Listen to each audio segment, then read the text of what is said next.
Hello friends, welcome to பவுனோ training tech channel. நம்ம இந்த வீடியோவில் கண்டிஷனல் ஃபார்மேட்டிங்கில் இருக்கிற ஐகான் செட்ஸ் பற்றி பார்க்க போகிறோம். வாங்க வீடியோக்குள்ளே போகலாம். நான் ஆல்ரெடி கண்டிஷனல் ஃபார்மேட்டிங்கில் இருக்கிற highlight, cell rules, top bottom rules, colour scales, data bars இதுக்கெல்லாமே நான் வீடியோ போட்டிருக்கேன். அதுக்கான லிங்க் நான் டிஸ்கிரிப்ஷனில் கொடுக்குறேன். அந்த வீடியோ எல்லாம் நீங்கள் ஒன்ஸ் செக் பண்ணிக்கோங்க. ஓகேங்களா? ஓகே, இந்த ஐகான் செட்ஸில் பார்த்தீங்கன்னா நிறைய ஃபார்மேட்டிங் இருக்குது. பட் நமக்கு இந்த டிராஃபிக் சிக்னல் மாதிரி வேணும் அப்படின்றதுக்காக அதை எப்படி அப்ளை பண்ணுறது அப்படின்றது பார்க்கலாம். ஸோ இதில் பார்த்தீங்கன்னா மந்த் சேல்ஸ் இண்டிகேட்டர் அப்படின்னு இருக்குது. இப்போ இந்த சேல்ஸுக்கு ஏற்ற மாதிரி இந்த டிராஃபிக் சிக்னல் எப்படி இருக்கோ அதுக்கேற்ற மாதிரி எனக்கு வரணும். அதாவது 500க்கு அபோவ்னா க்ரீன் கலர், 500க்குள்ளே 250 அபோவ்னா எல்லோ கலர் வரணும், 250க்குள்ளே அப்படின்னா க்ரீன் கலர் வரணும். ஸோ இதுதான் கண்டிஷன். இப்போ இந்த கண்டிஷனுக்கு ஏற்ற மாதிரி நம்மளுடைய டேபிளில் அப்ளை ஆகணும். ஸோ அதுக்கு ஃபஸ்ட்டு அந்த சேல்ஸ் காலம் செலக்ட் பண்ணிக்கோங்க. தென் ஹோம் ரிப்பனில் கண்டிஷனல் ஃபார்மேட்டிங் போனீங்கன்னா அதில் ஐகான் செட்ஸ் இருக்கும். ஸோ பார்த்தீங்கன்னா நிறைய டைப் ஆஃப் ஸ்டைல்ஸ் இருக்கும். ஓகேங்களா? ஸோ ஏற்கனவே நம்ம கலர் ஸ்கேல்ஸ், டேட்டா பார்ஸ்க்கெல்லாம் இந்த மாதிரி நிறைய ஃபார்மேட்டிங் அப்ளை பண்ணி பார்த்துருக்கோம். அதே மாதிரி தான் ஐகான் செட்ஸ்க்கும் உங்களுக்கு என்ன மாதிரியான ஸ்டைல் வேணுமோ அந்த ஸ்டைலை நீங்கள் செலக்ட் பண்ணிக்கலாம்.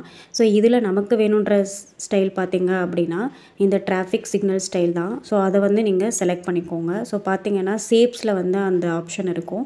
ஸோ அந்த ஆப்ஷன் செலக்ட் பண்ணிக்கோங்க. செலக்ட் பண்ணிட்டீங்கன்னா உங்களுக்கு டிஃபால்ட்டாக அந்த இண்டிகேட்டர்ஸ் க்ரியேட் ஆகிருக்கும். பட் இப்போ நம்ம கொடுத்த கண்டிஷனுக்கு ஏற்ற மாதிரி அந்த இண்டிகேட்டர் ஃபார்ம் ஆகணும். ஸோ அதுக்காக நான் அகைன் செலக்ட் பண்ணிவிட்டு கண்டிஷனல் ஃபார்மேட்டிங் போங்க. அதில் மேனேஜ் ரூல்ஸ் அப்படின்ற ஆப்ஷன் போய்க்கோங்க. அதில் எடிட் ரூல் அப்படின்னு எடுத்துக்கிட்டிங்கன்னா அதில் வேல்யூஸ் பாருங்கள். இதில் டிஃபால்ட்டாக 67, 33 அந்த மாதிரி இருக்கும். பட் நமக்கு 500க்கு அபோவ்னா க்ரீன் கலர் வரணும். ஸோ அதுக்காக இந்த டைப்பில் பார்த்தீங்க அப்படின்னா நம்பர் செலக்ட் பண்ணிக்கோங்க. இப்போது ஃபஸ்ட்டு ஒன்னில் 500 அப்படின்னு கொடுங்க. அதாவது 500க்கு அபோவ் அப்படின்னா க்ரீன் கலர். அதே மாதிரி செகண்ட் ஒன்லையும் நீங்கள் டைப்பில் ஃபஸ்ட்டு நம்பர் சேஞ்ச் பண்ணிக்கோங்க. சேஞ்ச் பண்ணிவிட்டு அண்ட் தென் 250, அதாவது 500க்கு கீழே 250க்கு மேலே வரணும். ஸோ அது எல்லோ கலர். அதே மாதிரி 250க்கு கீழே இருக்கிறது எல்லாமே ரெட் கலரில் வரணும். ஸோ இப்போது ஓகே கொடுத்து அப்ளை பண்ணிவிடுங்க. அப்ளை பண்ணிட்டீங்கன்னா இப்போது நம்ம கொடுத்த கண்டிஷனுக்கு ஏற்ற மாதிரி உங்களுக்கு இந்த இண்டிகேட்டர் க்ரியேட் ஆகும். ஓகேங்களா? ஸோ பாருங்கள். ஸோ இப்போ இந்த ஐகான் செட்ஸ் க்ரியேட் ஆகிடுச்சு. நமக்கு கொடுத்த கண்டிஷனுக்கு ஏற்ற மாதிரி க்ரியேட் ஆகிடுச்சு. ஓகேங்களா? பட் இப்போ என்ன ஆகணும் அப்படின்னா எனக்கு இந்த தேர்டு காலமில் தான் இந்த இண்டிகேட்டர் டிஸ்பிளே ஆகணும். ஸோ அதுக்காக இப்போது அப்ளை பண்ணியிருக்கிற இந்த கண்டிஷனல் ஃபார்மேட்டிங் நான் ரிமூவ் பண்ணிக்கிறேன். ஸோ அதுக்கு கண்டிஷனல் ஃபார்மேட்டிங்கில் கிளியர் ரூல்ஸில் போனீங்கன்னா அதில் clear rules from selected cells அதை கொடுத்துருங்க. கொடுத்ததுமே உங்களுக்கு அந்த இண்டிகேட்டர் கிளியர் ஆகிடும். இப்போ அதே வேல்யூவை அப்படியே காப்பி அண்ட் பேஸ்ட் பண்ணுங்கள். பேஸ்ட் பண்ணிவிட்டு சேமஸ் இப்போ என்ன ஸ்டெப் பண்ணமோ அந்த ஸ்டெப்பை அப்படியே இந்த வேல்யூஸ்க்கு அப்ளை பண்ண போகிறோம்.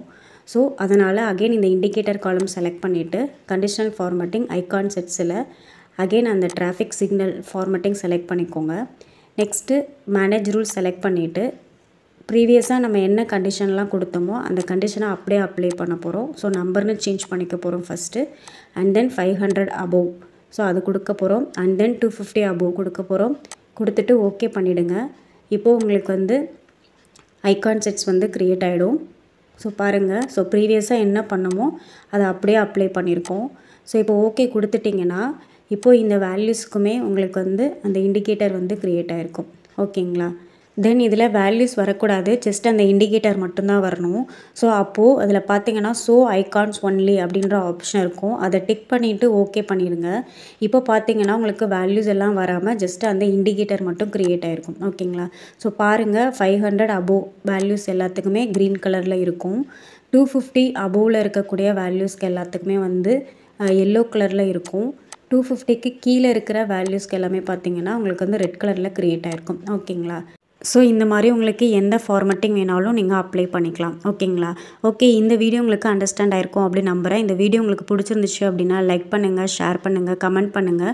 அப்படி நம்மளுடைய சேனல் இப்போ தான் ஃபஸ்ட் டைம் பார்க்குறீங்க அப்படின்னா மறக்காமல் சப்ஸ்கிரைப் பண்ணிவிட்டு கூடவே பக்கத்தில் இருக்கிற பெல் ஐக்கான் கிளிக் பண்ணிவிட்டு ஆல்ன்ற ஆப்ஷன் கொடுங்க. அப்போ தான் நான் போடுற வீடியோ உங்களுக்கு நோட்டிஃபிகேஷனில் வரும். நெக்ஸ்ட்டு ஒரு யூஸ்ஃபுல்லான ஒரு வீடியோவில் பார்க்கலாம். தேங்க்யூ ஃபார் வாட்சிங் ஃப்ரெண்ட்ஸ். பாய்.